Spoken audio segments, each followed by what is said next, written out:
Test me and find out. When a broke single dad dared a pack of cocky street racers to race him, they laughed until his tires screamed, the world stopped. And everyone realized they weren't facing a mechanic. They were facing a legend hiding from a tragedy that could break them all. Before we get into the story, comment below where in the world you are watching from today. Through the hazy glow of makeshift floodlights, Eli Barnes stood facing the group of young street racers. His weathered hands, still bearing traces of engine grease from a long day's work, were clenched at his sides. The night air hummed with the idle purr of modified engines and whispered conversations from the gathered crowd. Lila stepped out of their truck, her face a mix of worry and curiosity. "Dad," she called softly, but Eli barely heard her over the pounding in his ears. These kids had nearly hurt his daughter, his whole world, with their reckless driving. The leader of the group, a tall boy with spiky black hair and a leather jacket, stepped forward. A cocky grin spread across his face as he looked Eli up and down. Well, if it isn't Mr. Fix-It from that rundown shop on Main Street. His friend snickered behind him. Eli took a deep breath, trying to steady his racing heart.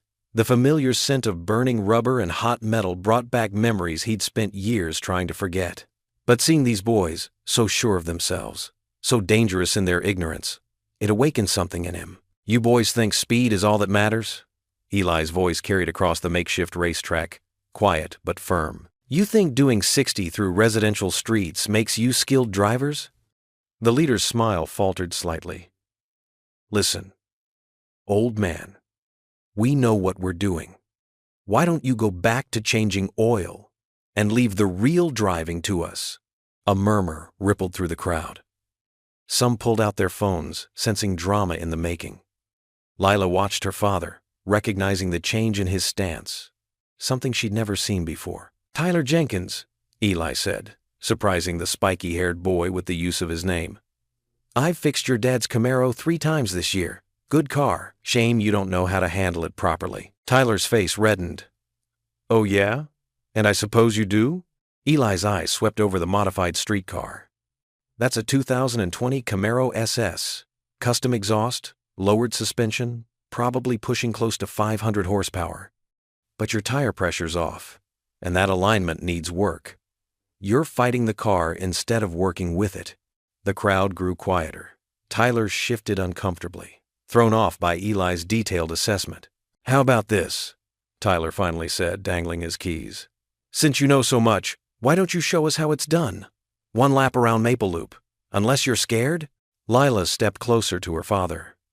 "Dad, you don't have to prove anything to them." But Eli was already walking toward the Camaro, his movements deliberate and assured. The gathered spectators parted before him, phones recording every step. He hadn't sat behind a performance steering wheel in years, but his hands remembered. They remembered everything. Tyler tossed him the keys, which Eli caught without looking. "Just try not to scratch it, old man. My dad would kill me." Eli opened the driver's door and settled into the bucket seat. The familiar embrace of bolstered leather brought a flood of memories. Camera crews, stunt coordinators, his wife Rachel's laugh over the radio during test runs.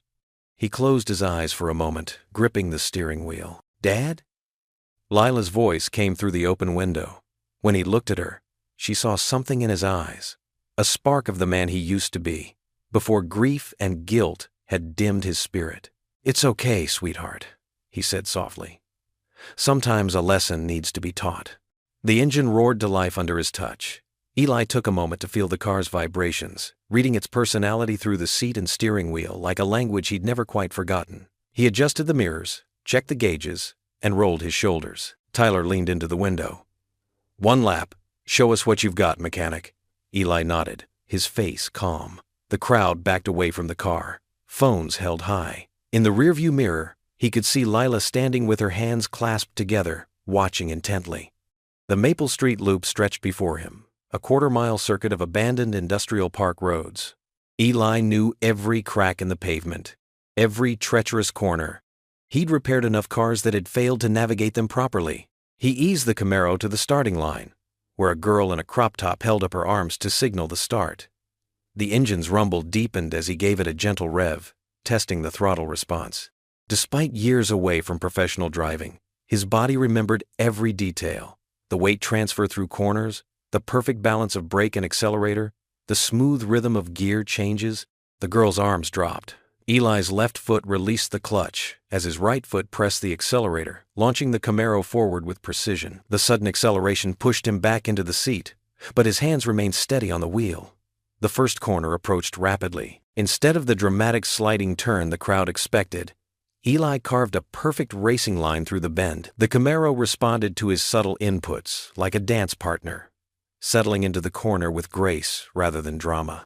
He could hear gasps from the spectators as he maintained speed without the theatrical drifting they were used to seeing. Through the S-curves, Eli demonstrated the beauty of controlled driving. Each gear change was precise, each steering input measured. The Camaro moved like it was on rails, showcasing what was possible when skill met machine. This wasn't about showing off. It was about showing these young drivers what real control looked like. The final straight approached. Eli had maintained a speed that demonstrated mastery without endangering himself or the car.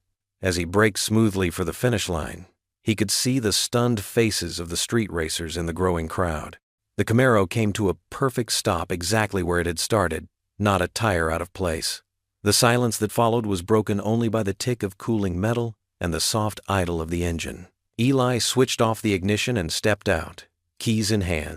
The full moon hung like a spotlight over the Maple Street Loop, casting long shadows across the cracked asphalt. Chase Miller stepped forward from the crowd, a cocky grin playing across his face. His leather jacket creaked as he twirled a set of keys around his finger. "Sure thing, old-timer," Chase said, tossing the keys in a high arc toward Eli. "Show us what you've got. Just try not to scratch my baby." Scattered laughter rippled through the crowd. Eli caught the keys with one hand, his expression unchanging. The metal felt cool against his calloused palm, a familiar weight he hadn't held in years. The car was a modified Nissan, gleaming under the streetlights with custom paint and aftermarket parts. Eli walked around it once, his trained eye taking in every detail. The suspension was lowered, the tires were fresh, and the engine had been carefully tuned. It was a serious machine, not just some teenager's toy. "Dad?" Lila's voice carried a note of concern. She stood at the edge of the crowd, her phone forgotten in her hand. Eli opened the driver's door and settled into the bucket seat.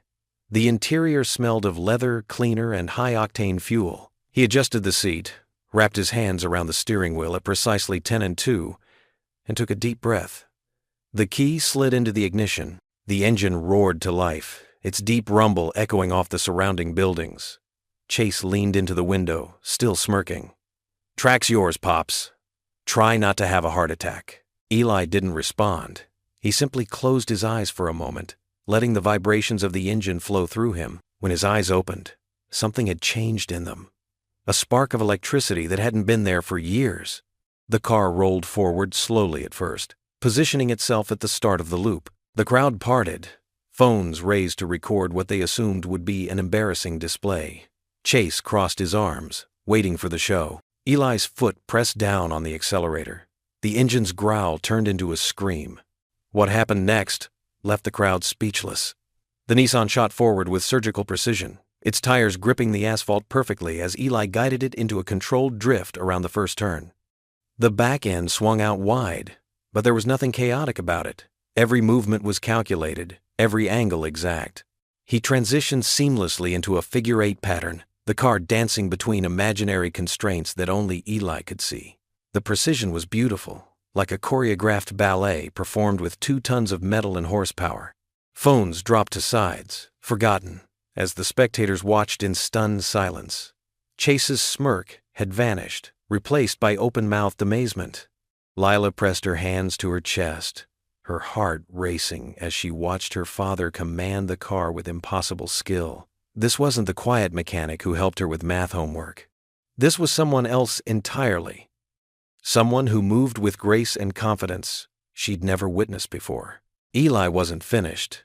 He accelerated down the straight section of the loop, building speed until the wind howled past the windows. Then, in one fluid motion, he yanked the emergency brake, turned the wheel, and executed a perfect reverse 180-degree turn. The car spun on its axis like a top, coming to rest exactly where it had started, facing the opposite direction. The silence lasted for 3 heartbeats. Then the crowd erupted. Cheers and shouts filled the night air. People were jumping, pointing, trying to make sense of what they'd just witnessed. Chase stood rooted to the spot, his face a mixture of disbelief and newfound respect. Eli switched off the engine. The sudden quiet was deafening. He stepped out of the car with the same calm demeanor he'd had going in, though there was a slight tremor in his hand as he held out the keys to Chase. The young man accepted them wordlessly, still staring at Eli like he was seeing a ghost. "Next time," Eli said, his voice carrying clearly despite its quietness. "Race for something that matters." The words landed heavily in the stunned silence. Some of the younger racers shuffled their feet, unable to meet his gaze. Others nodded slowly, as if awakening from a dream. Lila made her way through the dispersing crowd to her father's side. Her eyes were wide with wonder and questions. "Dad," she whispered, touching his arm gently. "How did you learn to do that?"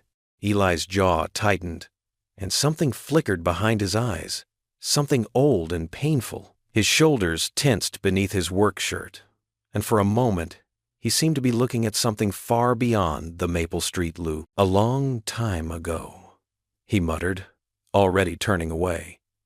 His boots scuffed against the asphalt as he walked toward their truck, leaving behind a crowd of amazed onlookers and one very confused daughter. The echo of engines and squealing tires had been replaced by excited chatter and the occasional whoop of admiration. But Eli didn't look back. His silhouette, outlined by the moonlight, seemed to carry an invisible weight as he moved away from the scene of his unexpected performance. The morning sun streamed through the windows of Barnes and Son Motors, catching dust motes that danced above the concrete floor. Eli wiped his hands on a red shop rag, leaving traces of engine grease as he finished an oil change. The familiar sense of motor oil and rubber usually brought him peace, but today something felt different. The bell above the door chimed for the 4th time that morning. Mrs. Henderson, who normally only visited when her ancient Volvo needed service, stepped inside, clutching her phone. "Is it true?" she asked, her eyes wide with excitement. "The video's all over Facebook. That was you doing those amazing stunts last night?" Eli's shoulders tensed. "Just showing some kids that racing isn't a game, ma'am." Before Mrs. Henderson could respond, 2 more customers wandered in, phones in hand. Soon the small waiting area filled with curious onlookers, their whispers growing into a steady buzz of questions and speculation. "I heard you used to work in Hollywood. Those moves were professional level. My nephew showed me the video 3 times. Eli retreated to the relative safety of the garage bay, busying himself under the hood of a Toyota that needed brake work. But even there, he couldn't escape. Regular customers who'd never shown interest in small talk now lingered, trying to draw out details about his past.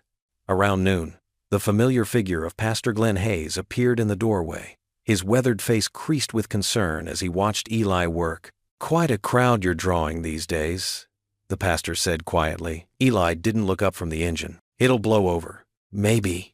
Pastor Glenn settled onto a nearby work stool, his kind eyes studying Eli. "Or maybe the past has a way of knocking again, son, especially when we try to keep it locked away." The wrench in Eli's hand stilled. "I did what needed doing, Glenn. Those kids were going to hurt someone." "No one's questioning that." Pastor Glenn's voice remained gentle. "But God sometimes uses unexpected moments to open doors we've kept shut, even doors we think should stay shut." Before Eli could respond, quick footsteps echoed across the concrete. Lila burst in, her backpack still slung over one shoulder, dark hair flying. "Dad, everyone at school is talking about last night." She thrust her phone toward him, showing a shaky video of his midnight performance. "Why didn't you ever tell me you could drive like that? Where did you learn those moves?" Eli set down his wrench, wiping his hands slowly. Pastor Glenn caught his eye with an encouraging nod. "Lila." Eli's voice came out rough. He cleared his throat and tried again. "There's a lot about my life before your mom that I haven't talked about." Lila perched on the Toyota's bumper, her eyes intent on her father's face. "Tell me now?" Eli leaned against the workbench, his fingers finding the familiar dents and scratches in the metal surface. "I used to be a stunt driver in Hollywood. Your mom and I both were. We met on set. She was the best female driver in the business. Mom was a stunt driver too?" Lila's voice held wonder and disbelief. "The best I'd ever seen." A ghost of a smile touched Eli's lips. She could thread a car through spaces that seemed impossible, always laughing, always pushing the limits just a little further. Pastor Glenn sat quietly, offering silent support as Eli continued. We worked together for years, got married between shoots. When you came along, we took turns. One of us would stay home while the other worked. His voice grew tighter, until that last job 8 years ago. Lila's excitement faded as she watched her father's face. What happened? Eli's fingers clenched on the workbench edge. It was supposed to be a simple sequence. Rachel had done similar stunts 100 times, but something went wrong with the rigging. He swallowed hard. The safety cables failed. The car went over the edge instead of stopping. The garage fell silent, except for the distant tick of cooling engines. Lila's eyes filled with tears. That's why we moved here? Why you opened the shop? Eli nodded. I couldn't stay in that world anymore. Couldn't trust myself behind the wheel of anything faster than a pickup.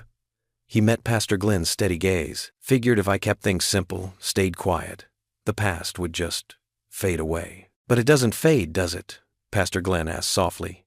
It just waits. Later that night, after Lila had gone to bed, Eli sat in his worn armchair with the family photo album open on his lap.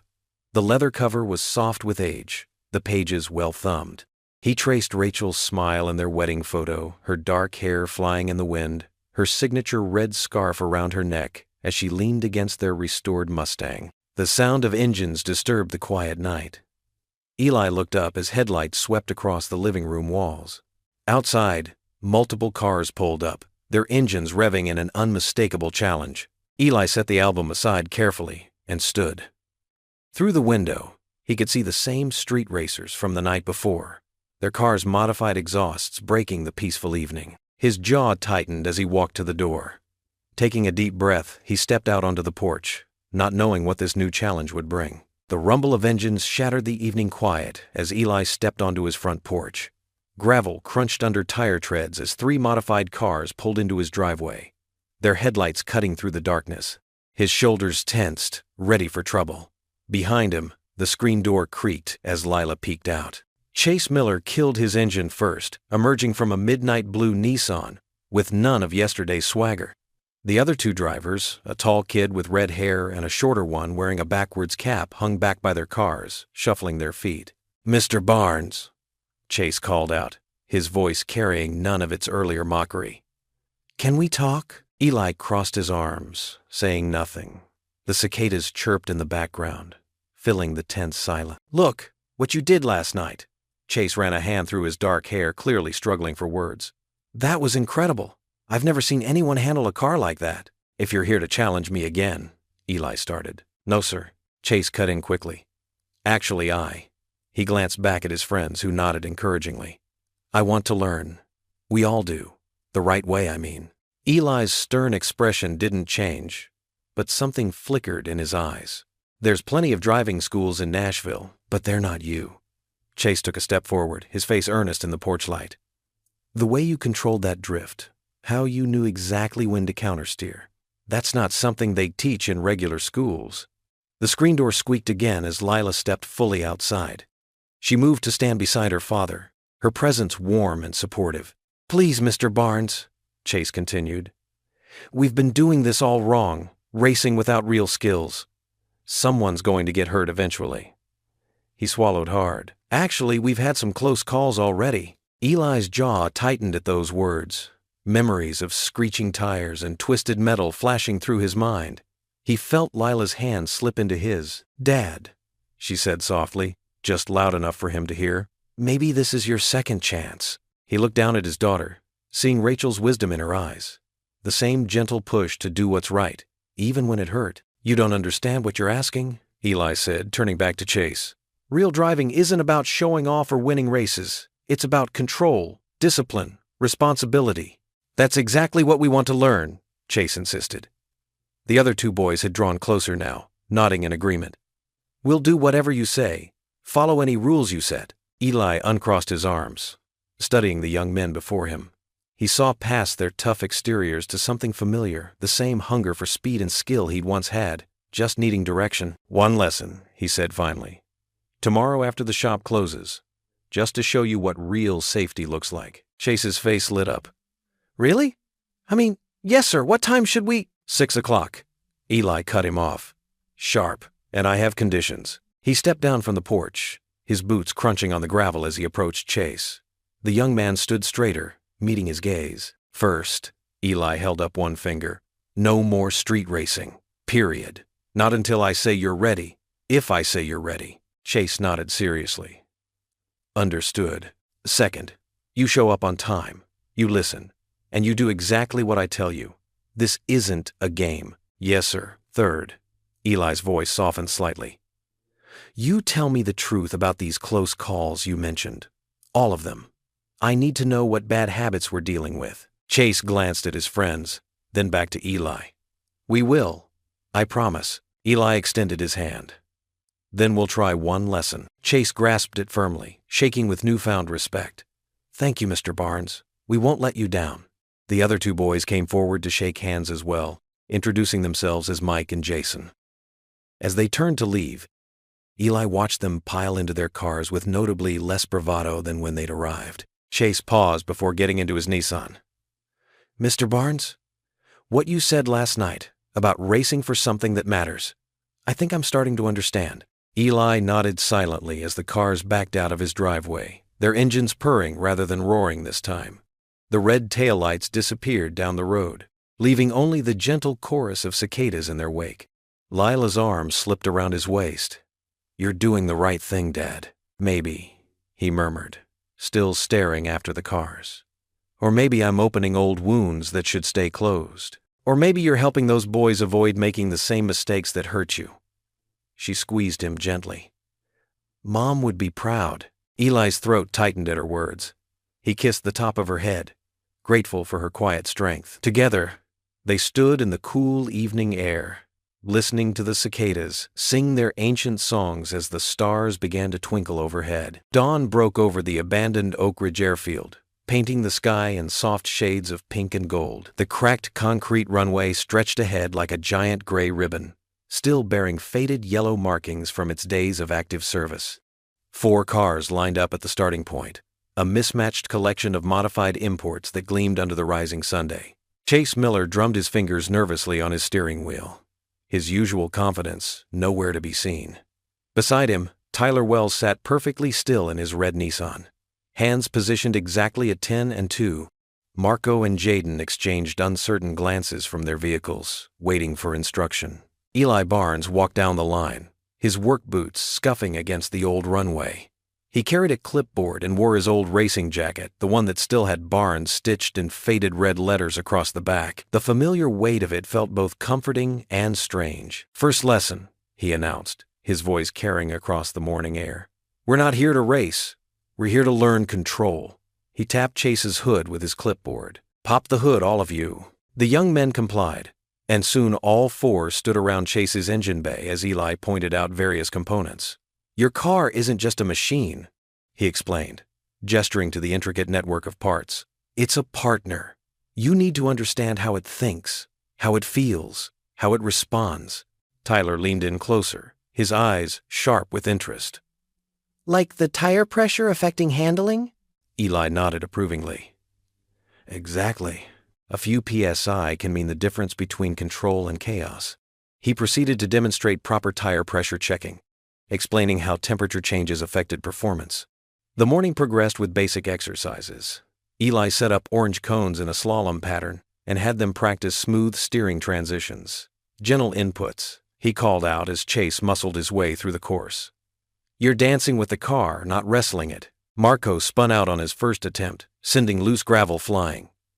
Sorry, he called out, looking embarrassed. Don't be sorry. Be better, Eli replied, but his tone was encouraging. Every spin teaches you something. What did you learn? Don't turn so sharp? That's part of it. You overcorrected. Small adjustments make big differences at speed. The next exercise focused on emergency braking. Eli had them accelerate to 60 miles per hour, then stop as quickly as possible while maintaining control. Jaden's car skidded sideways on his first try, but he improved with each attempt. Tyler, however, showed natural talent. His stops were precise, his car remaining perfectly straight each time. Watching him, Eli felt an echo of memory himself at that age, learning the craft on similar empty lots. Good, he told Tyler. You've got a feel for the weight transfer." The young man's face lit up at the praise, though he tried to hide it. Around noon, they broke for lunch. The 5 of them sat in the shade of an old hangar, eating sandwiches Eli had brought. The concrete was cool beneath them, and a light breeze carried the scent of summer grass from the surrounding fields. "So what was it like?" Chase asked between bites. "Being a stunt driver?" Eli was quiet for a moment, considering his words. "It was intense," he finally said. "Lots of waiting around, then moments of pure focus. You had to nail every move exactly right. The cameras, the timing, the position. 1 degree off, and you'd have to reset everything." "Did you ever crash?" Marco asked eagerly. "Controlled crashes were part of the job," Eli replied, keeping his voice steady. "But the real skill was in the precision. Anyone can crash a car. Making it look real while keeping everyone safe. That's the art." He told them about filming chase scenes in downtown Los Angeles, about coordinating with other drivers for complex sequences, about the mathematics of calculating jump distances. The boys listened intently, their food forgotten. "The best stunts," Eli continued, "look simple but require perfect execution. Like a reverse 180 into a parallel park." He stopped himself, memories threatening to surface. That had been Rachel's signature move. Tyler noticed his hesitation. "You okay, Mr. Barnes?" "Just remembering," Eli said, forcing a smile. "Let's get back to work." The afternoon session focused on skid control. Eli had them practice inducing and correcting slides, teaching them to feel the car's balance point. The sound of squealing tires and revving engines filled the air as they worked. "Feel that moment," he called out as Chase corrected a slide. "That's when the car wants to come back to you. Work with it, not against it." By late afternoon, all 4 showed marked improvement. Even Marco, who had struggled earlier, was handling the exercises with growing confidence. Eli felt a surprising surge of pride watching their progress. As they began packing up the cones and equipment, Tyler approached him. "Mr. Barnes, thanks for doing this, for giving us a chance." Eli nodded, touched by the sincerity in the young man's voice. Everyone deserves a chance to learn the right way. The sun was low on the horizon as they loaded the last of the equipment into their cars. That's when Eli noticed it, a black SUV parked at the far end of the runway, half hidden in the lengthening shadows. Even at this distance, he could make out the license plate. Cinedrive Studios. His heart thumped hard against his ribs, but he kept his expression neutral as the boys said their goodbyes and drove away. He stared at the SUV, memories of Klieg lights and camera crews flooding back unbidden. The bell above the shop door chimed, and Eli looked up from the engine he was working on. A well-dressed man in his 50s stepped into Barnes & Son Motors, his polished shoes clicking against the concrete floor. The stranger's smile was practiced, too smooth for Eli's liking. "Eli Barnes?" The man extended his hand. "I'm Rick Dalton from Cinedrive Studios." Eli wiped his hands on a shop rag before returning the handshake. "What can I do for you?" "That video of your driving at Maple Street Loop has gone viral." Rick pulled out his phone, showing Eli the footage someone had captured. "Over 2 million views. The control, the precision. It's exactly what we're looking for." Eli's jaw tightened. "Looking for what?" "We're organizing a charity stunt race event next month. Top drivers, maximum exposure, all proceeds going to driver safety programs." Rick's eyes sparkled with enthusiasm. "The payout for participating drivers is substantial. Word is your daughter's heading to college soon?" Lila, who had been organizing invoices at the front desk, looked up with interest. Eli shot her a warning glance.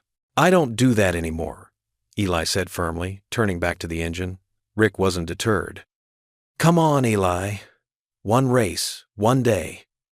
Think about what that money could do for Lila's education." He paused, his voice softening. "And it would mean a lot to Paul Wells." Eli's wrench clattered against the engine block. "What did you say?" "Paul Wells. He's our safety coordinator for the event. His son Tyler, he's one of those kids you're training, right?" The shop suddenly felt too small, too warm. Eli gripped the edge of the workbench, memories flooding back. Screeching metal, Rachel's scream. Paul's devastated face as the medics pronounced her dead. "Get out," Eli said quietly. "Eli, please. Paul's been carrying this guilt for 8 years. The harness malfunction." "I said get out!" Eli's voice echoed through the garage. Rick placed his business card on the workbench. "Just think about it. This could be healing for everyone involved. He walked toward the door, then turned back. Paul asks about you, you know. He prays for you and Lila every day. After Rick left, Lila approached her father cautiously. Dad? Was that about Mom's accident? Eli nodded, his shoulders heavy. Paul Wells was the stunt coordinator that day. He approved the safety equipment. He ran a hand through his graying hair. I never knew he was Tyler's father. Is that why you quit? Because of what happened to Mom? I couldn't trust anyone after that. Couldn't risk leaving you alone. Eli picked up Rick's card, studying it. Your mother loved the thrill of it all, said it made her feel alive. Lila touched the worn photo of Rachel that hung on the shop wall. In it, her mother wore a racing suit, her wild red hair catching the Sunday. Maybe that's why you're teaching those boys. Mom would have wanted that. Eli worked late that night, trying to lose himself in the familiar rhythm of engines and tools, but his mind kept drifting to Paul Wells, to Tyler's careful handling of the car during training, to Rachel's laugh when they'd practice stunts together. When he finally got home, he found Lila asleep on the couch, her college application essays scattered around her. He carefully gathered the papers, noting the estimated tuition costs circled in red. The charity race money would cover it all, with plenty to spare. Eli sat in the old armchair beside the couch, watching his daughter sleep. She looked so much like Rachel, the same determined set to her jaw, the same fierce dreams in her heart.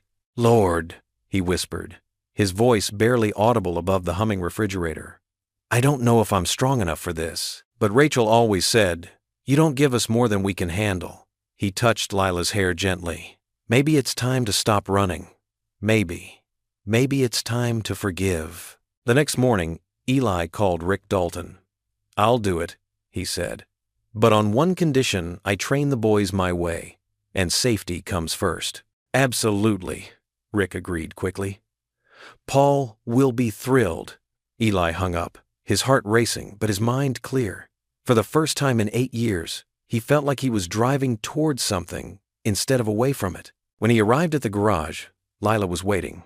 One look at his face told her everything. You're going to do it, aren't you? She asked. Eli nodded. Your mother always said healing comes in unexpected ways. Maybe this is mine. Monday morning painted Oak Ridge Airfield in golden light.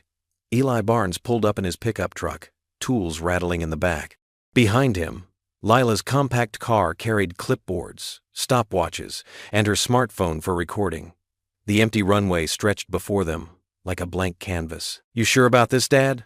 Lila asked, helping him unload traffic cones.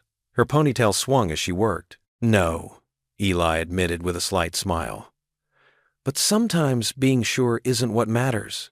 The rumble of engines announced the arrival of the young racers. Tyler Wells led the pack in his modified Honda, followed by Chase, Marco, and Jaden.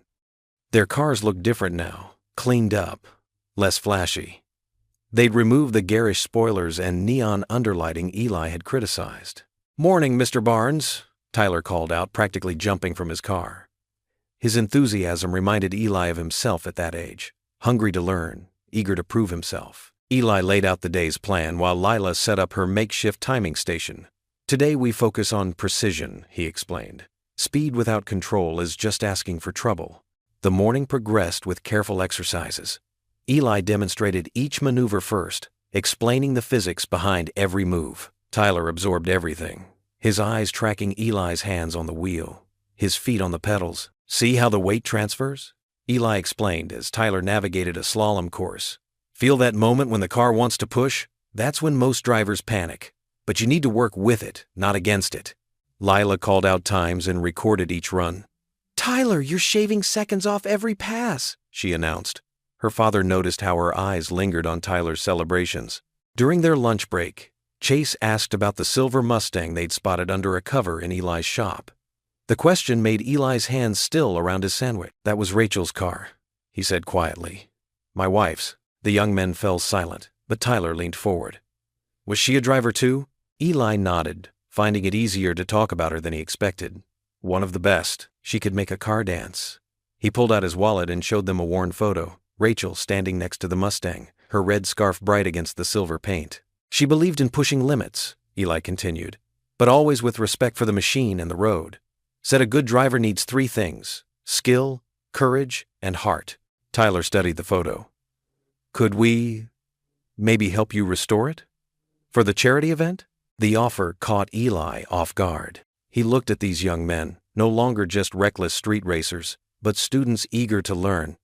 His gaze met Lila's, and she nodded encouragingly. "Yeah," he said finally. "I think Rachel would like that." The afternoon session took on new energy. Between runs, they discussed the Mustang's restoration. Marco, who worked at his uncle's body shop, offered to help with paint. Jaden knew someone who could rebuild the transmission. After practice, they gathered at Barnes and Son Motors. The Mustang sat silent under its cover, waiting. Eli pulled the fabric away slowly, revealing Rachel's pride and joy. The silver paint had dulled, but the car's lines remained elegant. "She's beautiful," Tyler whispered, running a hand along the fender. They spent the evening making plans, listing parts needed, and discussing modifications. Lila took notes while Eli opened the hood, showing them the engine Rachel had helped rebuild. "Mom really worked on engines?" Lila asked, touching the valve cover her mother had painted by hand. "She did everything," Eli said, his voice warm with memory. "Taught me half of what I know about Mustangs. She used to say that understanding a car's heart was as important as controlling its power." The group worked until dark, cleaning parts and making lists. When the others left, Eli and Lila stayed behind. The garage felt different now. Less like a shrine to the past, and more like a workshop for the future. Eli reached up and switched off the main lights. In the dim glow of the office lamp, Rachel's framed photo seemed to shine. She was laughing in the picture, leaning against this very Mustang after winning a charity race. "We're doing this for you," Eli whispered, touching the frame gently. The words felt right. Not just a goodbye this time, but a promise of something new beginning. He turned to find Lila watching him, her eyes bright with unshed tears and hope. Together, they walked out into the cool evening, leaving the Mustang to dream of the road ahead. The silver car sat in the shadows, its curves holding memories of yesterday and possibilities for tomorrow. Through the window, stars winked down on its silent form, witnesses to the quiet transformation taking place in the heart of Barnes and Son Motors. The morning sun cast long shadows across the airfield as Rick Dalton's convoy of black SUVs rolled through the entrance. Camera equipment gleamed in the early light, and crew members bustled about setting up their gear. Eli Barnes stood with his arms crossed, watching the transformation of his quiet training ground into what looked like a movie set. "Quite a circus, isn't it?" Lila said, standing beside her father. She held a clipboard with the day's training schedule, though it seemed that plan might need adjusting. Rick emerged from the lead vehicle wearing a crisp blue blazer that seemed out of place in the dusty surroundings. His smile was bright enough to rival the morning sunday. "Eli, my friend, ready to make some magic?" Eli shifted uncomfortably. "We're here to train, Rick. That's all." Of course," Rick said, waving his hand dismissively. "We'll just capture the natural flow. You won't even know we're here." But that was hardly true. Within an hour, the airfield had transformed into a hive of activity. Local folks from Oak Ridge began showing up, drawn by the excitement of cameras and the promise of seeing their hometown hero in action. They clustered around the edges of the field, phones raised to capture their own footage. Chase, Tyler, Marco, and Jaden arrived in their cars, eyes wide at the spectacle. They gathered around Eli, looking more nervous than usual. "Just focus on the lessons," Eli told them firmly. "Forget about the cameras." But the cameras were hard to ignore. They tracked every movement as Eli demonstrated proper racing lines through the course they'd set up. A boom mic hovered overhead as he explained weight transfer during cornering. Rick's crew captured every detail, from the sweat on the boys' foreheads to the determination in their eyes. "Beautiful," Rick called out periodically. "This is gold, Eli! Pure gold!" Around noon, Rick gathered everyone for an impromptu press conference. Local reporters had shown up, and even a crew from Nashville made the drive. Eli stood awkwardly at the makeshift podium, hands in his pockets, as Rick made his announcement. "Ladies and gentlemen," Rick's voice boomed through the portable speakers. "What you're witnessing here is more than just training. It's the birth of the Rachel Barnes Memorial Driver Safety Youth Program." Eli's head snapped up at the mention of his wife's name. He hadn't approved this. Rick continued. "Through this program, young drivers will learn proper technique, safety protocols, and responsible vehicle handling from one of Hollywood's finest stunt drivers. And it all culminates in our charity exhibition race next month. The crowd applauded. Phones flashed. Eli felt his chest tighten. "Mr. Barnes," a reporter called out. "How does it feel to be back behind the wheel after all these years?" Before Eli could answer, Rick jumped in. "Eli Barnes isn't just back. He's better than ever. Wait until you see what we have planned for the exhibition." "We're talking multiple cars, synchronized driving, maybe even some jumps." "No jumps," Eli cut in firmly. The microphone caught his words, making them echo across the field. "This isn't about showmanship. It's about teaching these kids respect for driving." Rick's smile flickered for just a moment. Of course. We'll discuss the details later."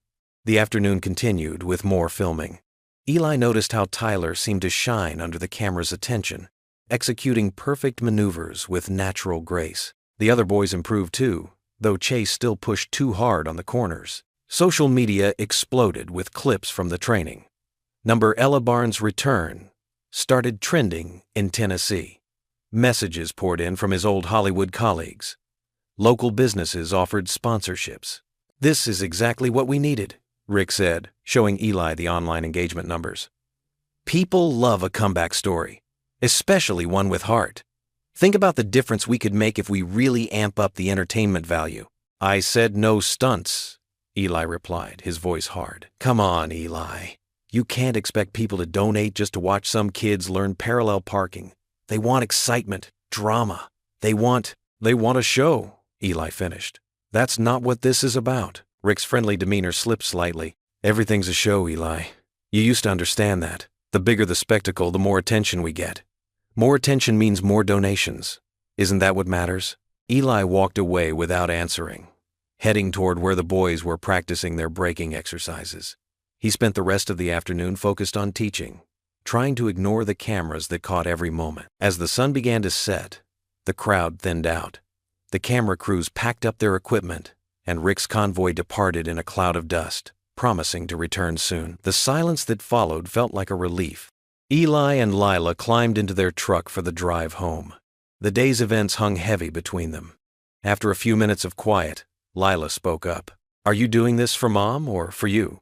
Eli's hands tightened on the steering wheel. The question hit close to home, too close. He thought about Rachel, about her passion for driving, about her belief in teaching others. He thought about his own need to face these demons that had haunted him for 8 years. "Maybe for both," he answered finally. The wooden pews of Oak Ridge Chapel creaked softly as people settled in for Sunday service. Morning light filtered through stained glass windows, casting warm colors across the worn hymnals. Eli Barnes sat in his usual spot, but today was different. Instead of sitting alone with Lila, he had company. Chase, Marco, Jaden, and Tyler filled the row behind him. The boys shifted uncomfortably in their Sunday best, tugging at tight collars and straightening ties they weren't used to wearing. Tyler especially looked out of place, his leather jacket traded for a borrowed sports coat that was slightly too big in the shoulders. Pastor Glenn stood at the pulpit, his kind eyes scanning the congregation. His weathered face broke into a gentle smile when he spotted the unlikely group. "Today," Pastor Glenn began, his voice warm and steady, "we're going to talk about something that weighs heavy on many hearts: guilt and forgiveness." Eli's shoulders tensed. He felt Lila's hand slip into his. "Guilt can be like chains," Pastor Glenn continued, "binding us to our past mistakes, keeping us from moving forward. But forgiveness?" He paused, letting his words sink in. "Forgiveness is the key that unlocks those chains." The sermon touched on familiar Bible passages, but Pastor Glenn's words felt personal, as if he was speaking directly to Eli. When he described how holding on to guilt was like carrying stones in your pockets, weighing you down more with each step, Eli noticed Tyler wiping his eyes quickly with his sleeve.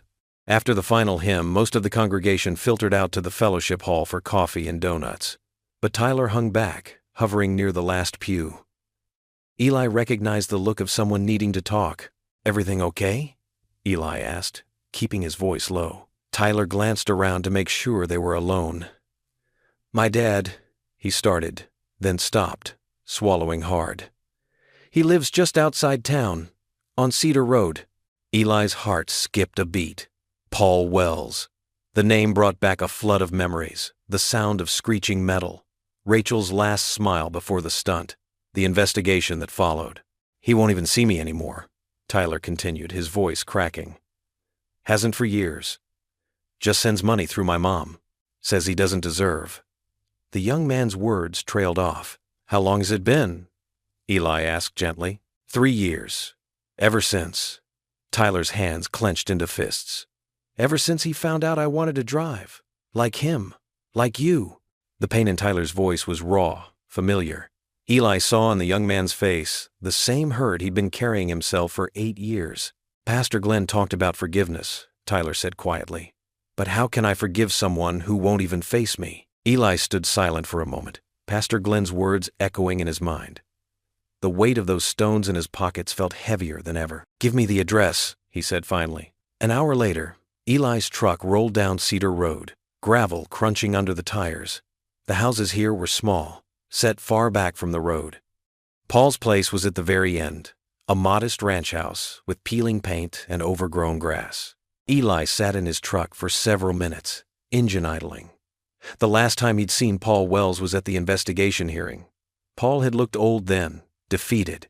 That was 8 years ago. Taking a deep breath, Eli stepped out and walked to the front door. Each step felt heavy, like those stones Pastor Glenn had talked about were weighing down his feet. He knocked. For a long moment, nothing happened.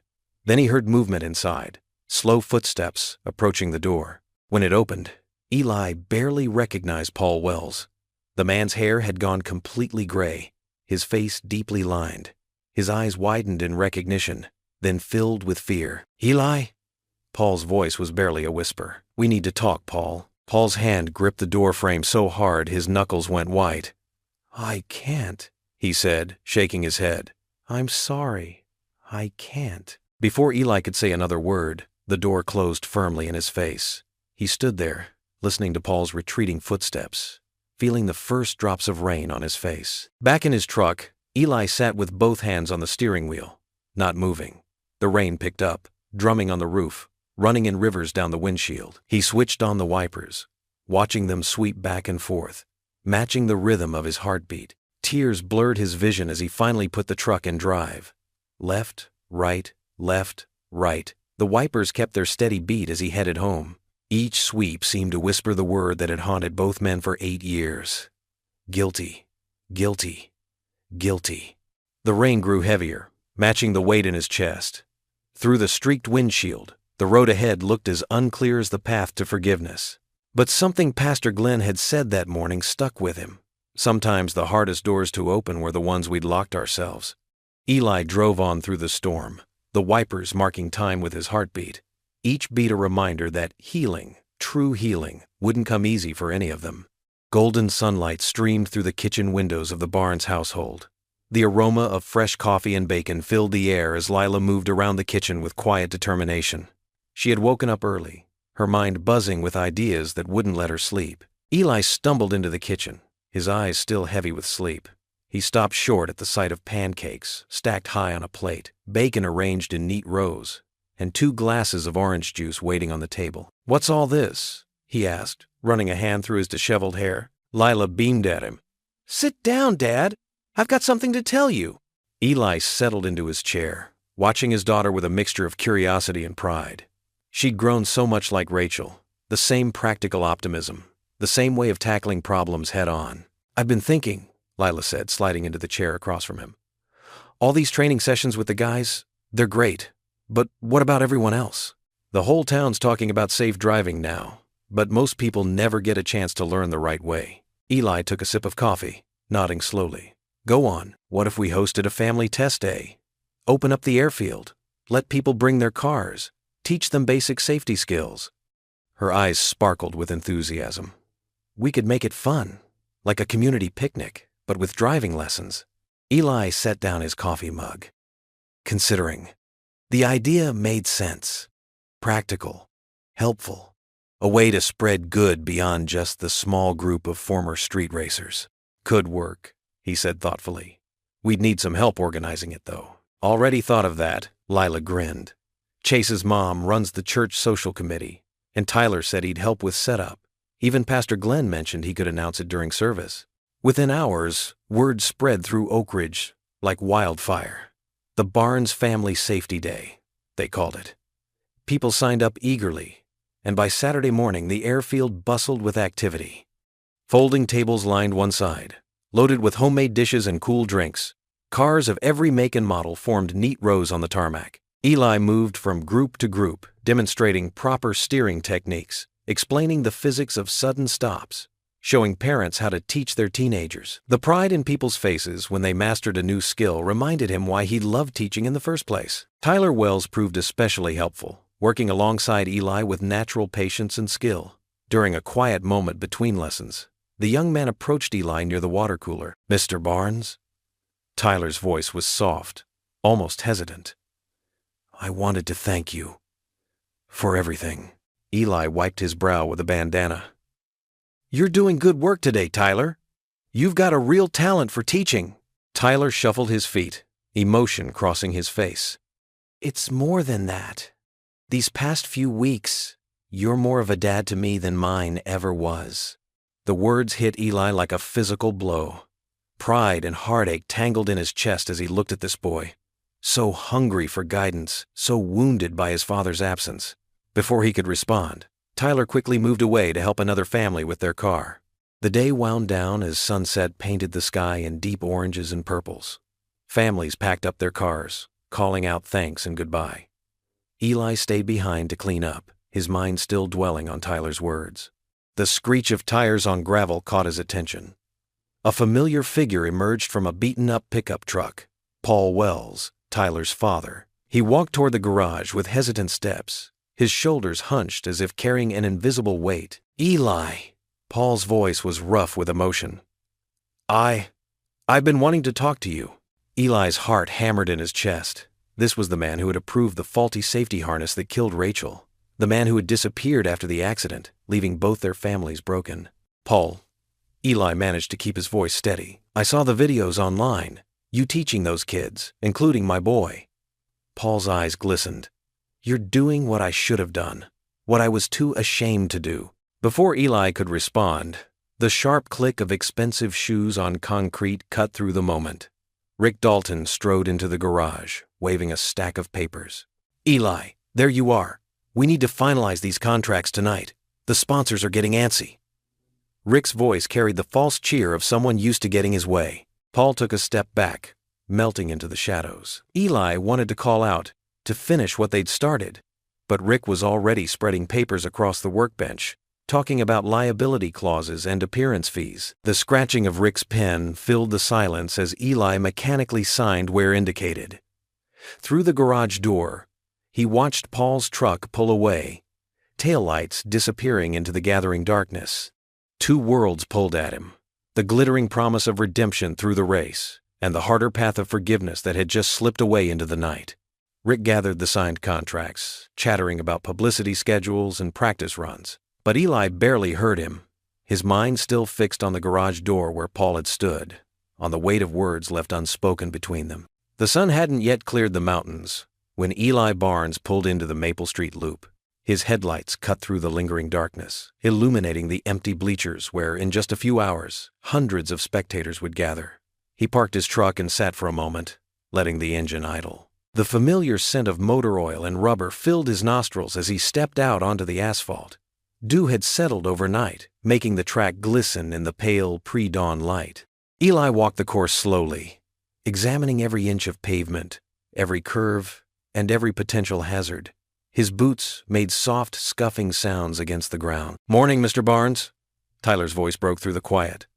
The young man jogged over from his car, followed by Chase, Marco, and Jaden. They all looked fresh and eager, despite the early hour. Eli nodded in greeting. "You're all on time. Good."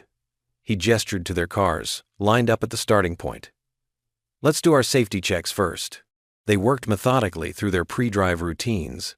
Eli watched with approval as the boys checked tire pressure, brake fluid, and engine temperatures, all the lessons he drilled into him over the past weeks.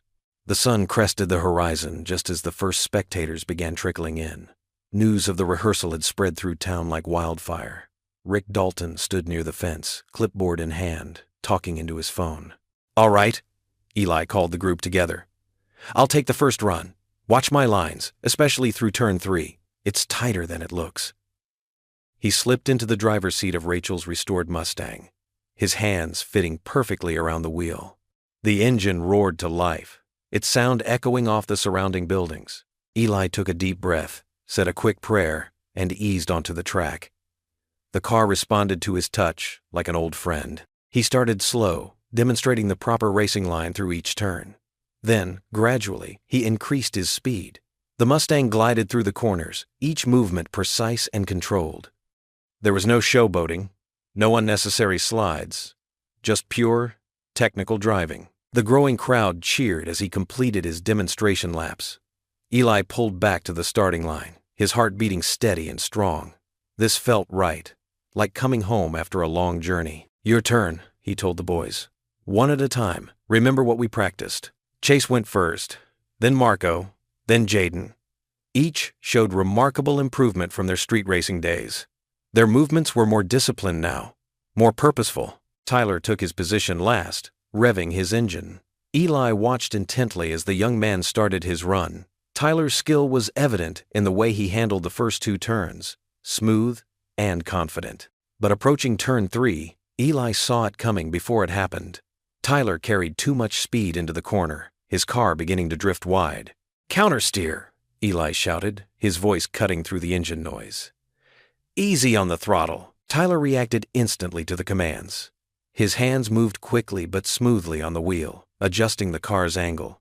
For a heart-stopping moment, the car balanced on the edge of control, then Tyler caught it, straightening out just inches from the barrier. The crowd erupted in applause. Tyler completed his lap and pulled in, his face flushed with adrenaline. "Nice save." Chase clapped him on the back. But Eli stood apart from the celebration, his hands trembling slightly at his sides. That had been too close. The image of Tyler's car approaching the barrier played over and over in his mind, mixing with older, darker memories. The rest of the morning passed in a blur of practice runs and adjustments. Rick seemed pleased, making notes and talking excitedly about camera angles. The boys continued to improve with each lap, their confidence growing. As afternoon faded into evening, the crowd dispersed. The boys packed up their cars, still buzzing with excitement about the upcoming event.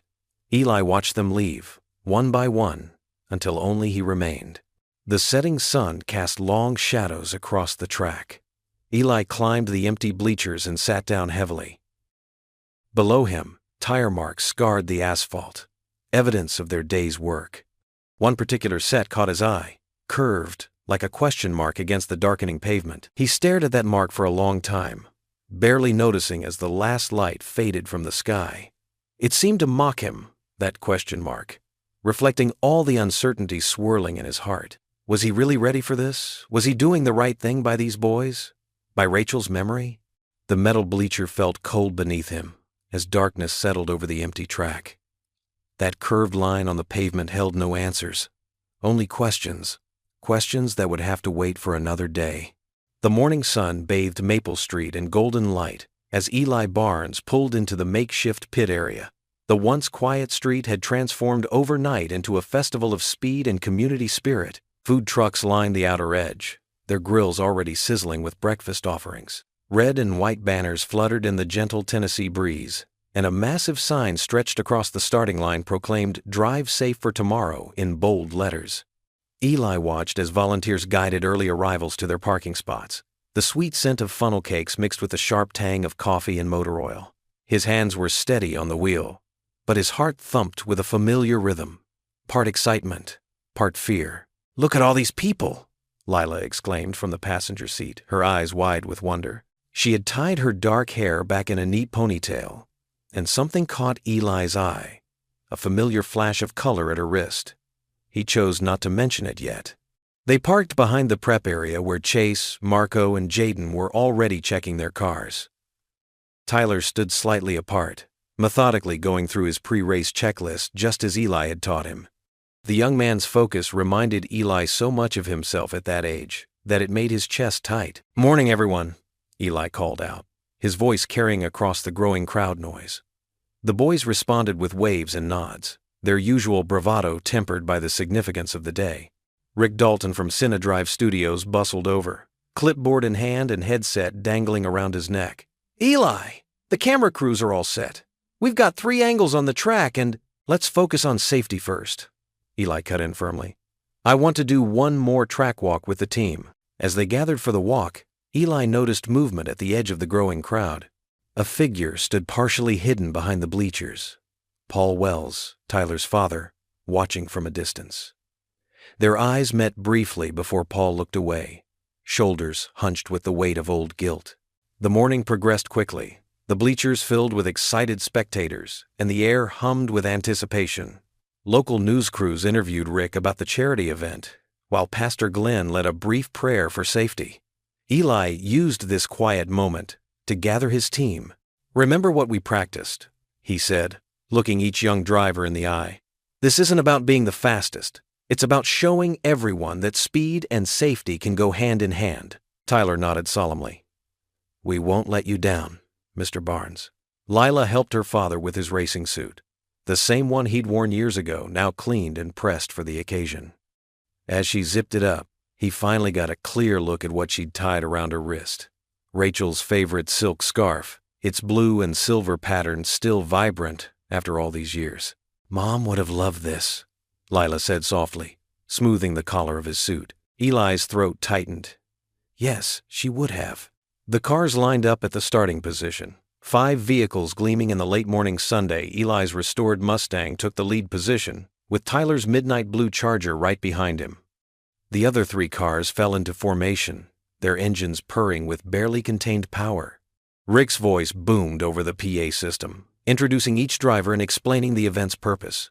The crowd cheered as he announced the amount already raised for the Driver Safety Youth Program. Eli settled into his seat, hands finding their natural position on the wheel.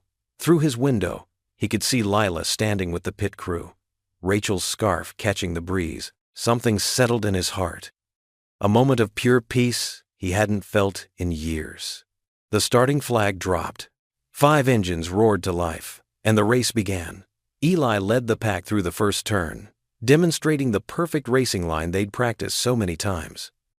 The younger drivers followed his lead beautifully, maintaining safe distances while showing off their newly honed skills. Lap after lap, the demonstration unfolded like a choreographed dance. Eli found himself smiling as he guided the Mustang through each turn. The crowd's cheers grew with each passing lap, appreciating the precision and control on display. Through his mirror, he could see Tyler executing each maneuver flawlessly, just as they'd practiced. The boy was a natural, his movements smooth and confident. Pride swelled in Eli's chest. This was what Rachel would have wanted, passing on knowledge, saving lives. The race passed its halfway point. Eli caught another glimpse of Rachel's scarf as he rounded the home straight, now tied high on Lila's upraised arm as she cheered. For a perfect moment, everything felt right with the world. Then it happened. Tyler's car approached the sweeping right-hander, the same curve where Rachel had died. Something went wrong. The Charger's rear end stepped out too far, too fast. Eli watched in horror through his mirror as Tyler overcorrected, sending the car into an uncontrollable spin. Time seemed to slow down. The crowd's excited cheers transformed into screams of terror. The Charger slid sideways toward the concrete barrier, its tires leaving long black marks on the asphalt. Without conscious thought, Eli's foot slammed down on the accelerator. He yanked the wheel hard, spinning his Mustang around. The engine roared as he floored it toward the impending crash.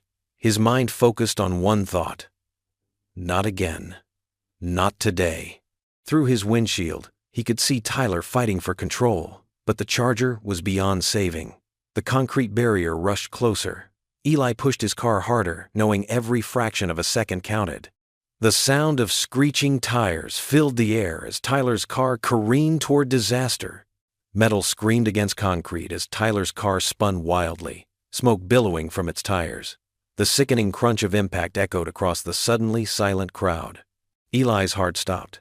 It was the same curve, the same horrible angle that had claimed Rachel's life 8 years ago. Time seemed to slow as Eli yanked his steering wheel hard, tires squealing in protest.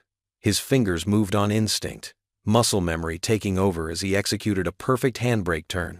The world blurred past his windows as he raced toward the wreckage, his breath coming in short, sharp gasps. The acrid smell of burning rubber and hot metal filled the air, Flames licked at Tyler's crumpled hood, growing larger with each passing second. Eli didn't hesitate. He grabbed the fire extinguisher mounted behind his seat and leaped from his car before it had fully stopped, his boots hitting the pavement at a run. Tyler! The name tore from his throat as he sprinted toward the smoking wreck. Through the shattered windshield, he could see the young man slumped over the steering wheel, motionless. The passenger door had crumpled inward, trapping Tyler inside. Heat from the growing flames singed Eli's face as he reached the driver's side. The door handle was scalding hot, but Eli barely noticed the pain. He wrenched it open with all his strength, metal groaning in protest. Smoke stung his eyes as he reached inside, fumbling with Tyler's seatbelt. His fingers trembled as he pressed the release button.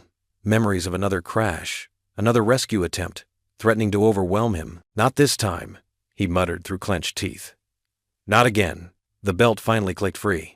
Eli wrapped his arms around Tyler's chest and pulled. The boy's limp form was dead weight, but adrenaline gave Eli strength he didn't know he possessed.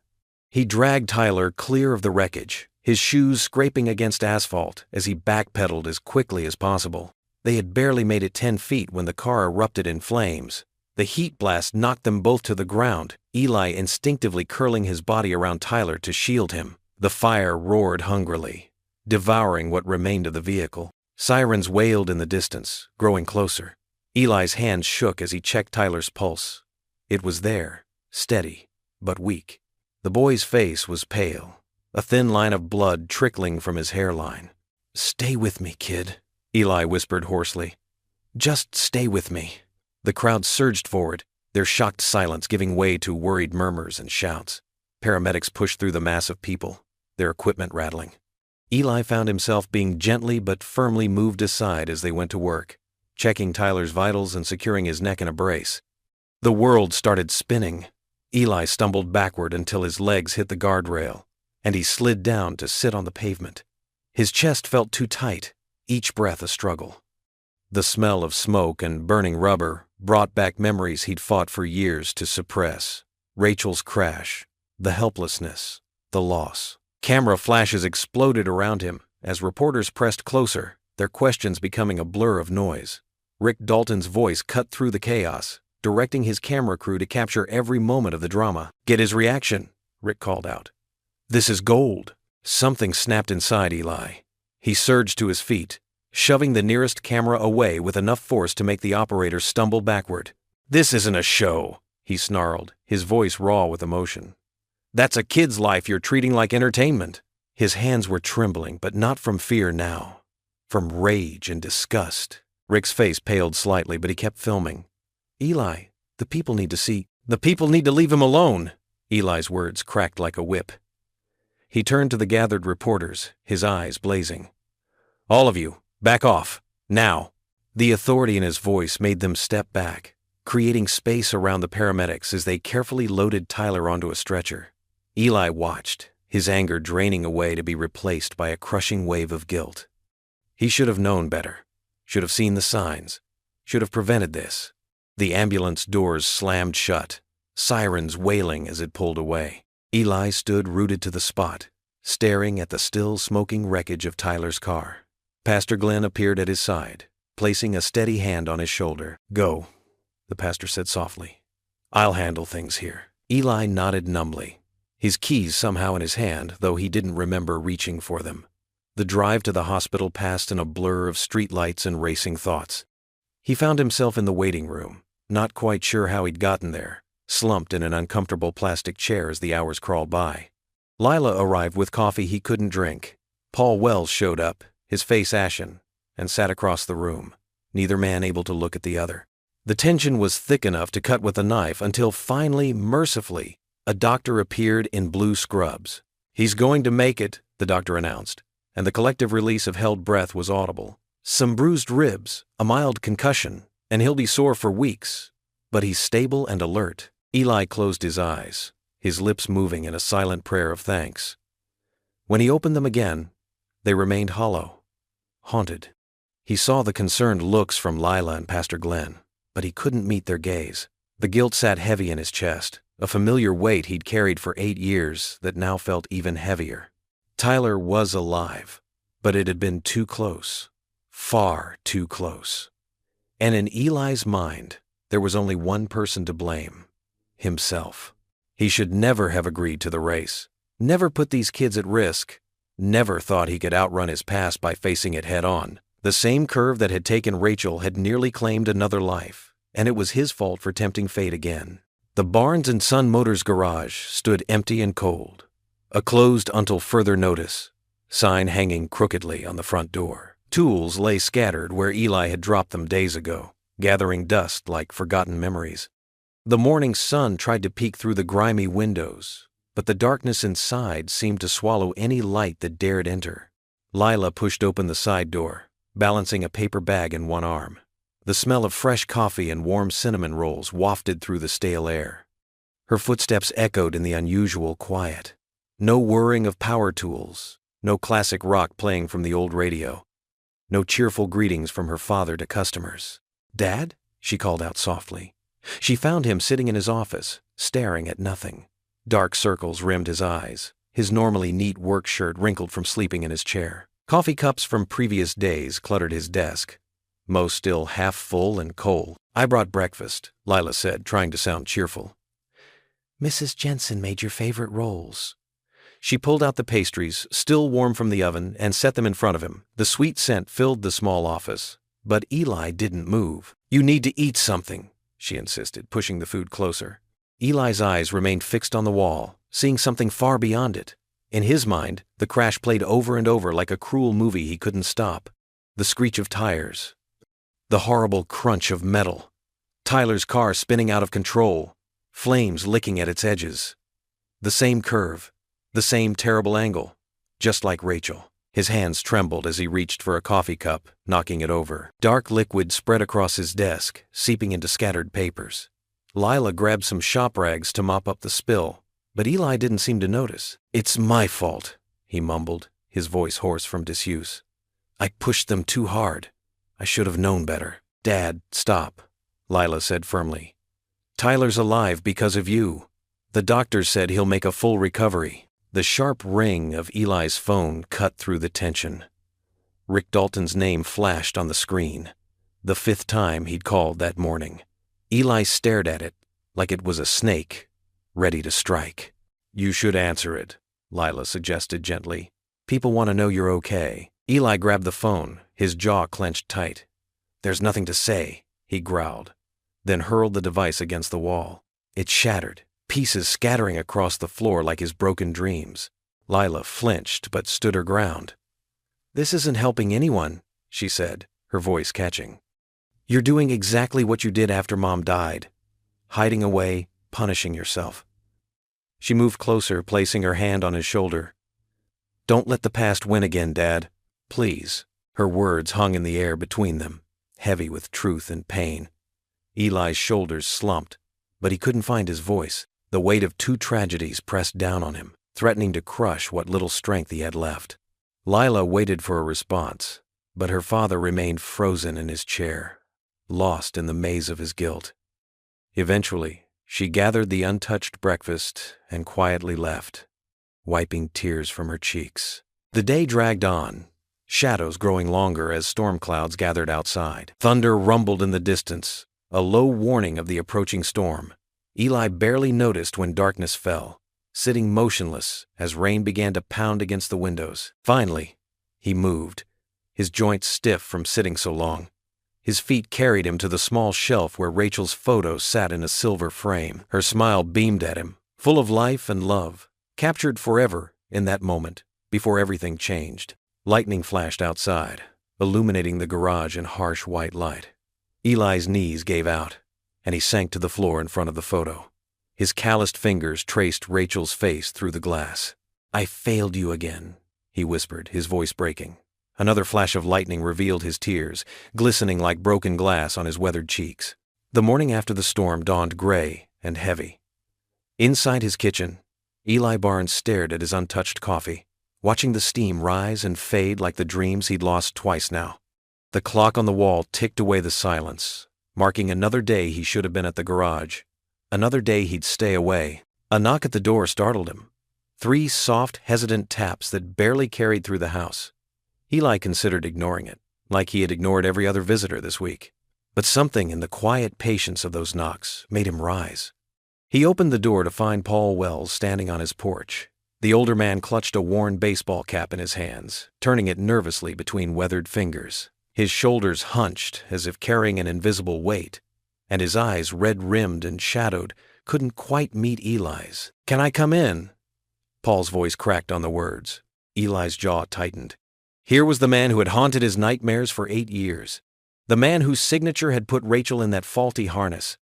His first instinct was to slam the door, to protect himself from more pain. Instead, he stepped back silently, letting Paul enter. They sat at the kitchen table, the morning light casting long shadows between them. Paul's hands shook as he placed his cap on the scratched wooden surface. "I've rehearsed this moment 1,000 times, Paul began, his voice barely above a whisper. "But now that I'm here—" He swallowed hard. "It was my fault, Eli.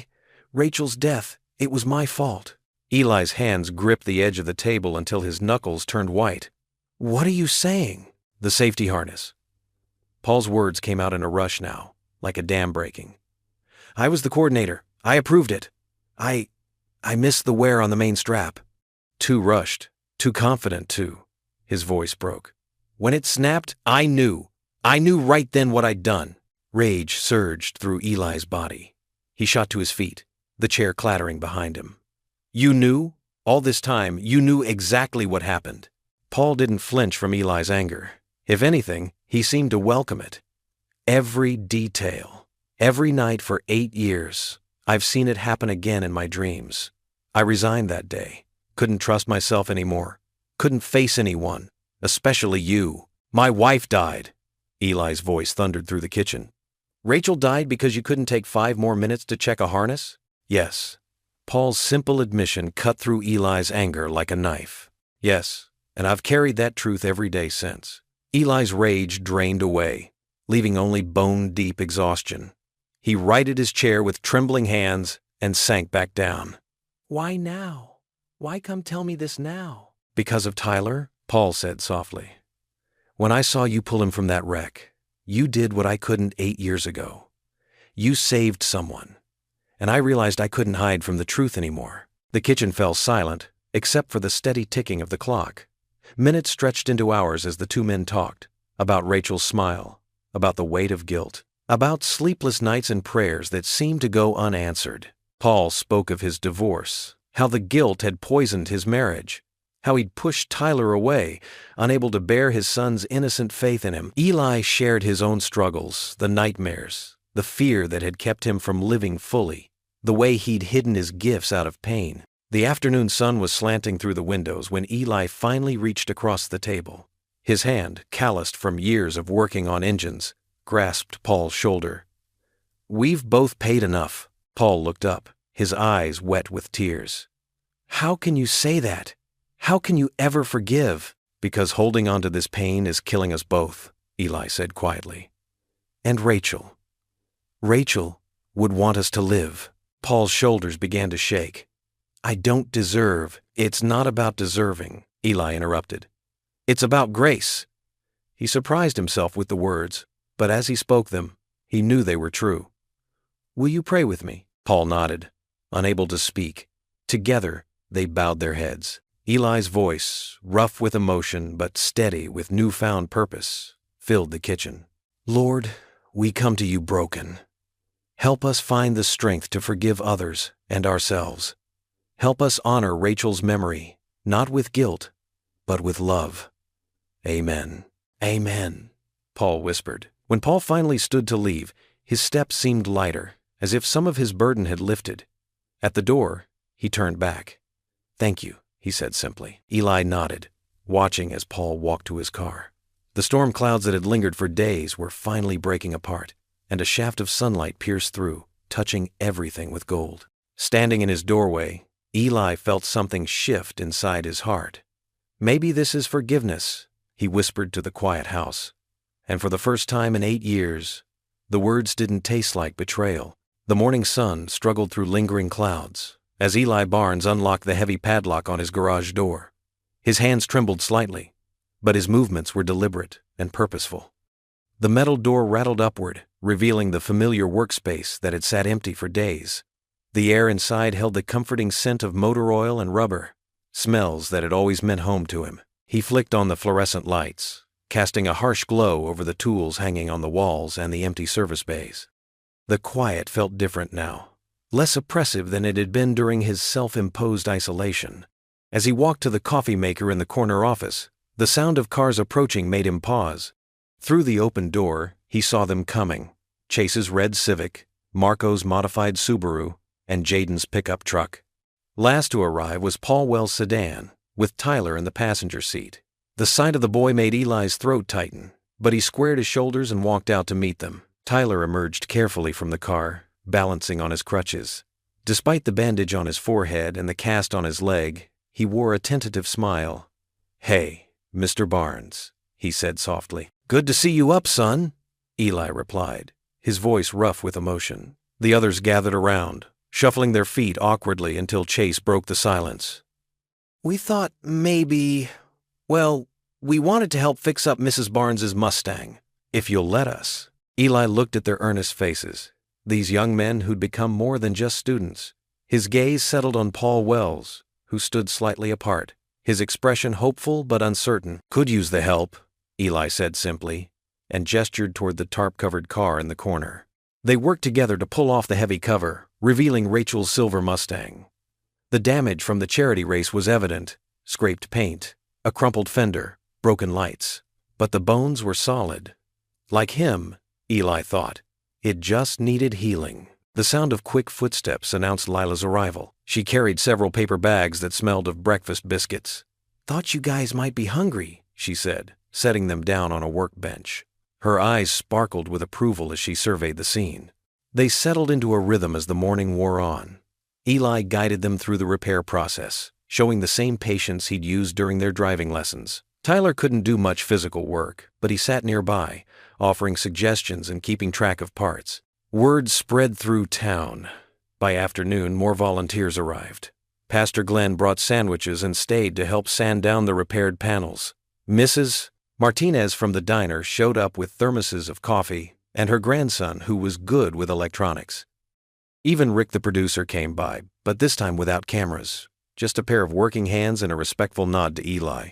The garage buzzed with activity, the air filled with the sounds of tools, friendly chatter, and occasional laughter. Eli found himself sharing stories about Rachel as they worked, how she'd loved this car, how she'd taught him that faith and speed weren't opposites but partners in the right hands. Late in the afternoon, Lila disappeared for an hour and returned with several cans of paint. She had a design sketched out on paper, elegant script letters that would grace the Mustang's hood. The others cleared space as she worked, watching as Rachel's run took shape in gleaming silver paint. Beneath it, in smaller letters, she added, "Drive safe." Eli watched his daughter work, her hands steady and sure, just like her mother's had been. Something warm and healing spread through his chest, replacing the cold knot that had lived there for so long. The sun was setting when they finally stepped back to admire their work. The Mustang gleamed under the garage lights, its silver paint fresh and perfect. The new parts blended seamlessly with the old, creating something that honored both past and present. Paul Wells handed Eli the keys. "Would you do the honors?" he asked quietly. Eli took them, feeling their weight in his palm. He slid behind the wheel, and the leather seat welcomed him like an old friend. The garage fell silent as he turned the key.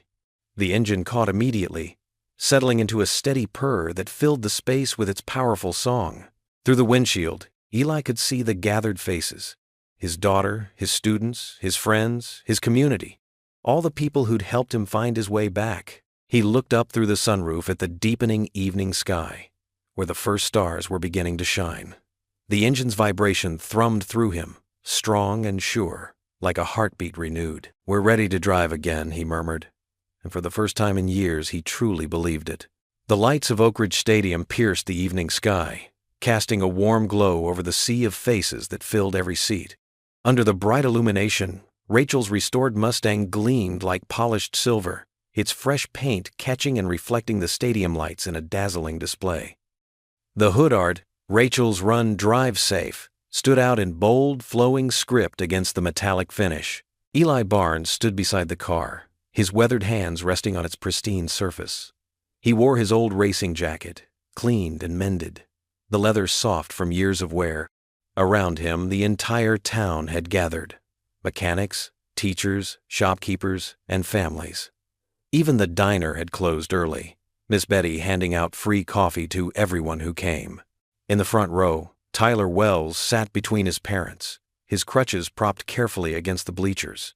His leg was healing well, but the cast remained a stark reminder of how close they'd come to tragedy. Paul Wells, Tyler's father, kept one protective arm around his son's shoulders, his face reflecting both worry and pride. Pastor Glenn stepped up to the microphone at the center of the track. Tonight, his gentle voice carried across the hushed crowd. We're here to celebrate more than just a car or a program. We're here to witness the power of forgiveness, community, and faith. Rick Dalton stood nearby, his usual slick demeanor replaced by something more genuine. He'd spent the past weeks reflecting on his actions, on how his pursuit of drama had nearly cost lives. In his hands, he held a check, his entire producer's fee, redirected to the Driver Safety Youth Program. Ladies and gentlemen, Pastor Glenn continued, I invite you to welcome Eli Barnes and his very special passenger for tonight's honorary lap. The crowd erupted in applause as Tyler carefully made his way down from the bleachers, his father helping him navigate the steps. Eli met them at the bottom, shaking Paul's hand firmly before helping Tyler to the passenger side of the Mustang. You sure about this? Tyler asked, his voice carrying a hint of nervousness as Eli helped him settle into the seat. Eli's eyes crinkled with warmth. Rachel always said the best way past fear is through it, with someone you trust beside you. The engine came to life with a deep, healthy rumble that echoed off the stadium walls. It was the same sound that had once frightened Eli, that had haunted his dreams after Rachel's accident. Now it felt different, like a song of redemption. Rick approached the driver's window, holding out the check. This belongs to the program, he said quietly. Use it to keep these kids safe. Eli nodded, accepting both the check and the unspoken apology it represented. Thank you, Rick. We'll put it to good use. Pastor Glenn raised his hands toward the car. Lord, bless this vehicle and those who drive it. Let it be a symbol not of speed and recklessness, but of wisdom and second chances. Amen. Amen, the crowd echoed. Eli eased the Mustang forward, feeling its familiar response through the wheel. The track stretched before them, illuminated and welcoming. In the stands, faces smiled and hands waved. He saw Chase and the other young racers standing together, their expressions full of respect and understanding. They'd learned more than just driving these past months. They'd learned about consequences, responsibility, and the weight of choices. As they rounded the first turn, Tyler spoke softly. My dad talks about you all the time now. Says you taught him as much about forgiveness as you taught me about driving. Eli kept his eyes on the track, but his voice was warm. Sometimes the hardest person to forgive is yourself. Your father helped me learn that too. They approached the curve, the same one where Tyler had crashed, where years ago Rachel had been lost. This time, Eli didn't feel the familiar clutch of fear. Instead, he felt peace. The Mustang glided through the turn smoothly, perfectly controlled. The lap ended to thunderous applause. As they rolled to a stop, Eli saw Lila waiting by the finish line, Rachel's old racing scarf in her hands. It was silk, patterned with tiny flowers, the edges slightly frayed from years of being tied around Rachel's neck before every drive. Eli stepped out of the car, helping Tyler back to his waiting parents. The crowd had gone quiet, sensing the weight of the moment. He walked to the microphone, his daughter at his side. Tonight isn't about me, he began, his voice steady and clear. It's about all of us. About learning that sometimes the worst moments in our lives can lead to the best changes. To Tyler, Chase, and all the young drivers out there, you've shown me that teaching is also a way of healing. To Paul, your courage in facing the past helped me face mine. He paused, looking up at the stars that were just beginning to appear in the darkening sky. To Rachel, we built something good from our loss. And to myself, his voice caught slightly, I forgive you too. The silence that followed felt sacred, broken only by the soft whisper of wind through the stadium flags. Lila stepped forward, reaching up to wrap Rachel's scarf around her father's neck. The familiar scent of her mother's perfume still clung faintly to the silk. "Mom would be so proud," she whispered, her eyes shining with tears. Eli smiled through his own tears, pulling his daughter close. The scarf around his neck felt like Rachel's arms, like a blessing, like coming home. The stadium lights caught the tears on his cheeks, turning them to diamonds, but he didn't try to hide them. They were tears of healing, of joy, of a heart finally learning to beat without the weight of guilt.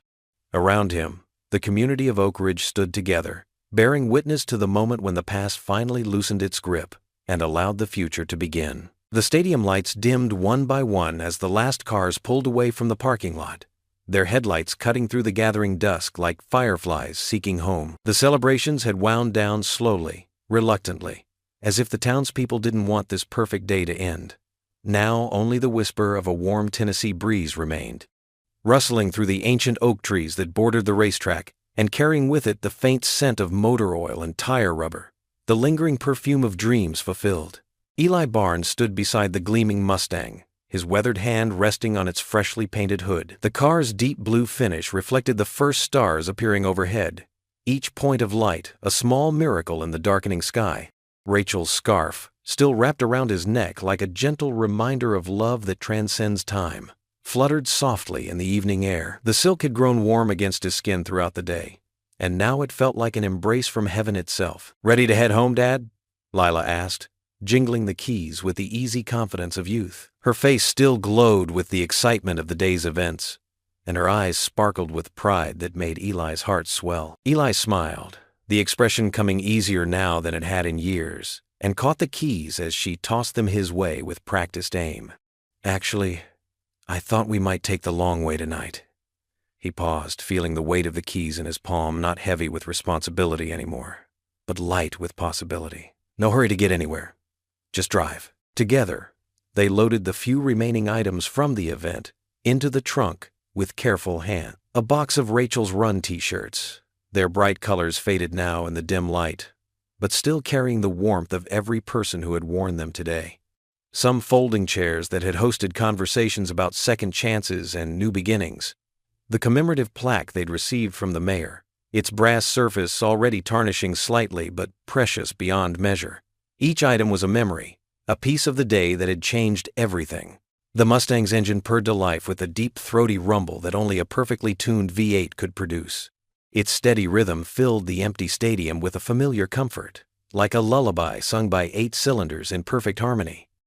Eli felt the steering wheel beneath his hands, leather worn smooth by decades of dreams and determination, and marveled at how natural it felt to be behind the wheel again.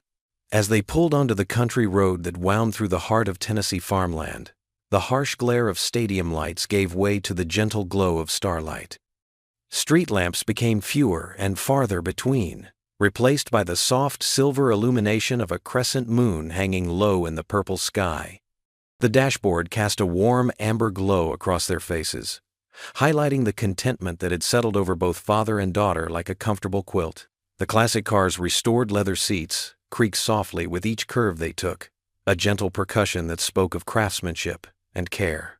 Eli drove with one hand on the wheel, his other arm resting casually on the doorframe. The rigid tension that had defined his posture for so many years had melted away, replaced by a relaxation that seemed to flow from his very soul. The weight of guilt that had once pressed down on his shoulders was gone, lifted by forgiveness and carried away on the evening breeze.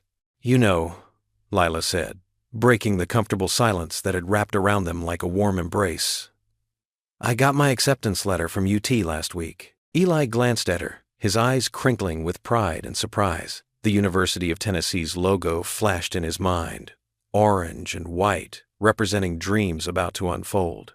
"The University of Tennessee? Why didn't you tell me sooner, sweetheart?" With everything happening with the race and Tyler's accident. She shrugged, her fingers playing with the edge of her seatbelt. "It just didn't seem like the right time. I didn't want to add more to your plate when you were already dealing with so much." "There's always time for good news, sweetheart." Eli reached over and squeezed her hand, feeling the delicate bones beneath skin that was still young and unmarked by time's passage. "Your mom would have been so proud. She always said you'd do amazing things, bigger things than either of us could imagine." They passed fields dotted with fireflies, their gentle lights dancing like nature's own celebration of the day's victories. The tiny insects blinked in and out of existence, creating a light show that rivaled any fireworks display.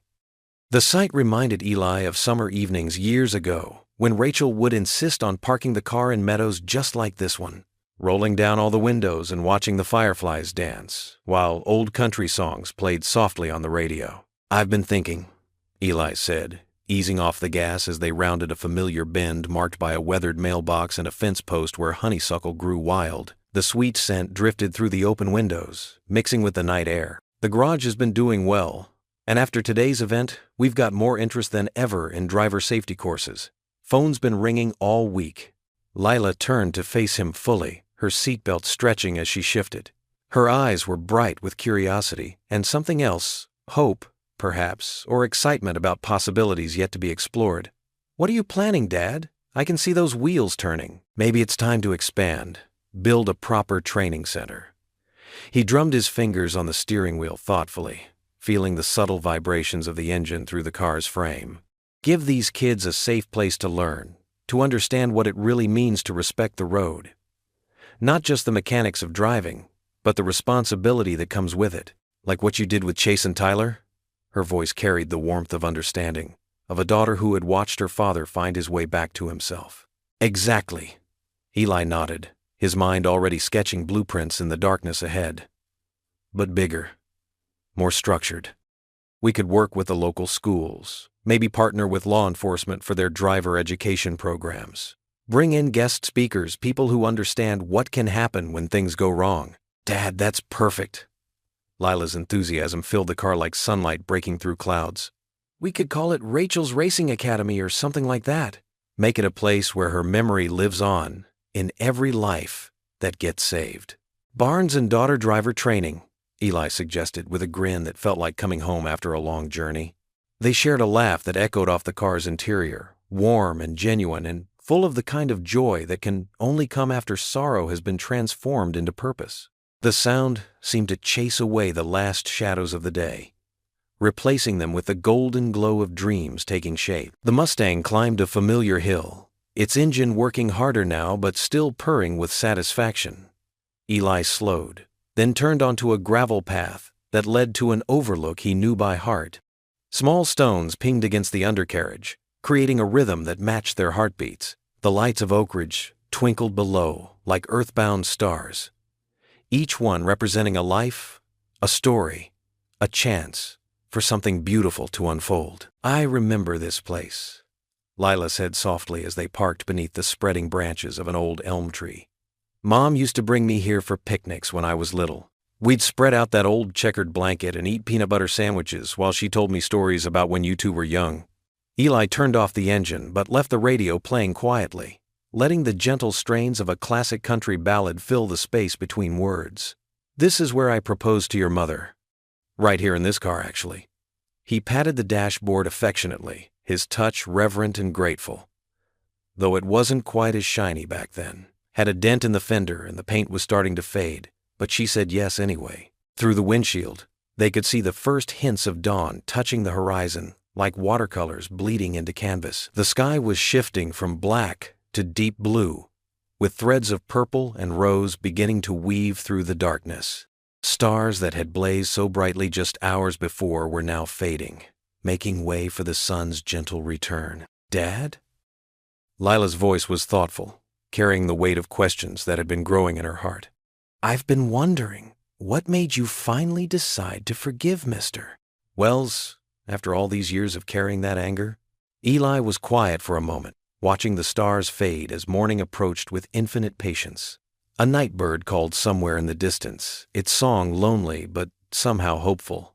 "I realized that holding on to that pain wasn't honoring your mother's memory," he said finally, his words measured and careful. "She lived her life with such joy, such freedom.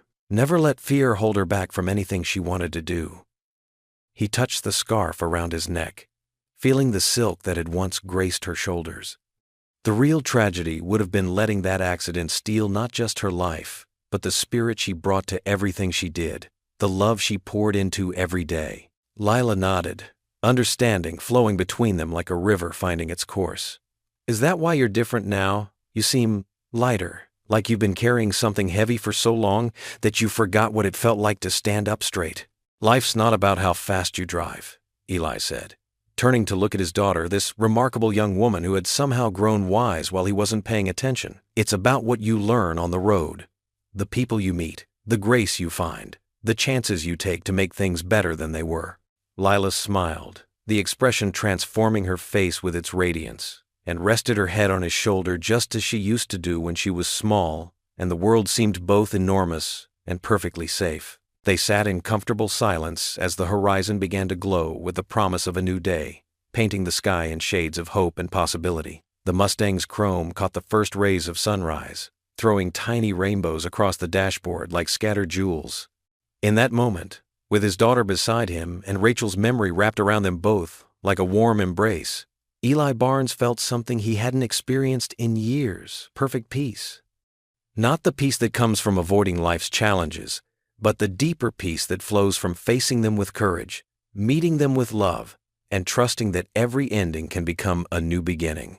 The radio played softly, a gentle soundtrack to their shared silence, while the Tennessee hills awakened around them, ready for whatever beautiful story the new day might bring. What would you do if you were in their place? Comment your answer below, and let's see how you'd rewrite the ending. If you enjoyed the story of Eli Barnes, I handpicked the next story that you will enjoy. Please don't miss this one. Click here to watch it.